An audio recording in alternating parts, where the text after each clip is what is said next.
Assalamualaikum warahmatullahi wabarakatuh.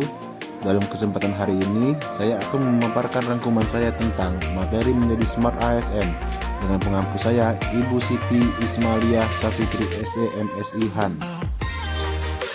Sebelumnya, saya ingin memperkenalkan diri. Perkenalkan, nama saya Hairul Afifurullah Lubis, Unit Penempatan Kantor Pencarian dan Pertolongan kelas B Nias, peserta Latsar CPNS 2022 golongan 2 angkatan 5 kelompok 3.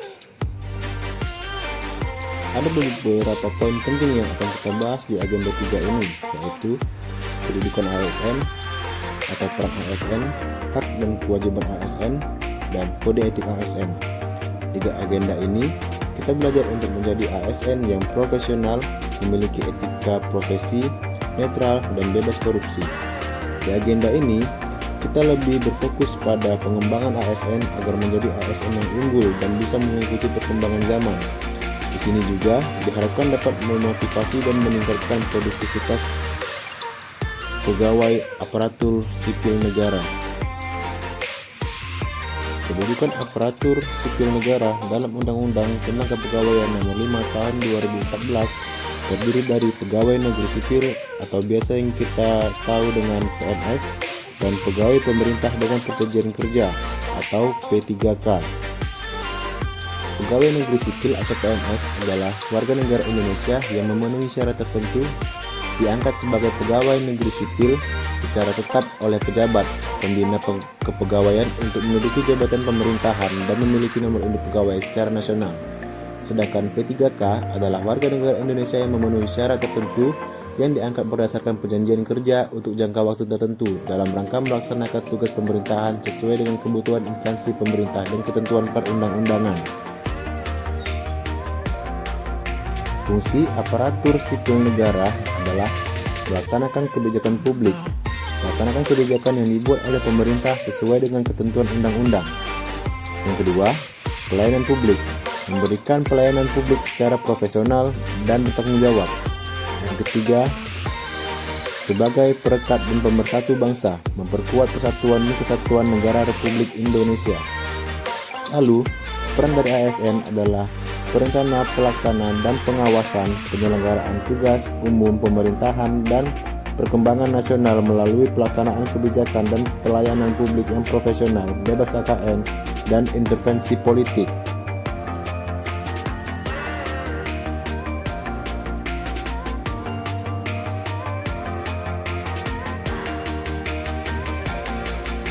Sebagai seorang ASN, kita juga mempunyai hak dan kewajiban.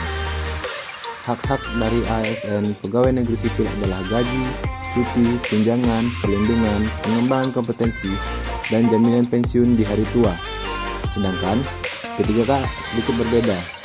P3K mendapatkan hak berupa gaji, cuti, tunjangan, perlindungan, perkembangan kompetensi diri, tapi tidak mendapatkan jaminan pensiun dan hari tua. Sementara itu, kewajiban yang harus dilaksanakan oleh ASN adalah setia dan taat kepada Pancasila, Undang-Undang Dasar Negara Republik Indonesia tahun 1945. Yang kedua, menjaga persatuan dan kesatuan bangsa Indonesia. Ketiga, melaksanakan kebijakan yang dirumuskan pejabat pemerintah yang berwenang. Keempat, menaati ketentuan peraturan perundang-undangan. Yang kelima, melaksanakan tugas kedinasan dengan penuh pengabdian, kejujuran, kesadaran, dan tanggung jawab. Yang keenam, menunjukkan integritas dan keteladanan dalam sikap, perilaku, ucapan, dan tindakan kepada setiap masyarakat. Yang ketujuh, menyimpan rahasia jabatan dan hanya dapat mengemukakan jabatan sesuai dengan ketentuan perundang-undangan. Yang kedelapan, bersedia ditempatkan di seluruh wilayah Indonesia. Kode etik dan perilaku ASN, melaksanakan tugasnya dengan jujur, bertanggung jawab, dan berintegritas tinggi. Yang kedua, melaksanakan tugasnya dengan cermat dan disiplin. 3. Melayani dengan sikap hormat, sopan, dan tanpa tekanan. 4. Melaksanakan tugasnya sesuai dengan perintah atasan atau sejauh tidak bertentangan dengan ketentuan peraturan perundang-undangan dan etika pemerintahan. Yang kelima, menjaga agar tidak terjadi konflik kepentingan di dalam pelaksanaan tugas. Yang keenam, memegang teguh nilai dasar aparatur sipil negara dan selalu menjaga reputasi dan integritas aparatur sipil negara. Itulah rangkuman Learning Journal Smart ASN yang bisa saya sampaikan. Lebih dan kurang, saya mohon maaf. Assalamualaikum warahmatullahi wabarakatuh.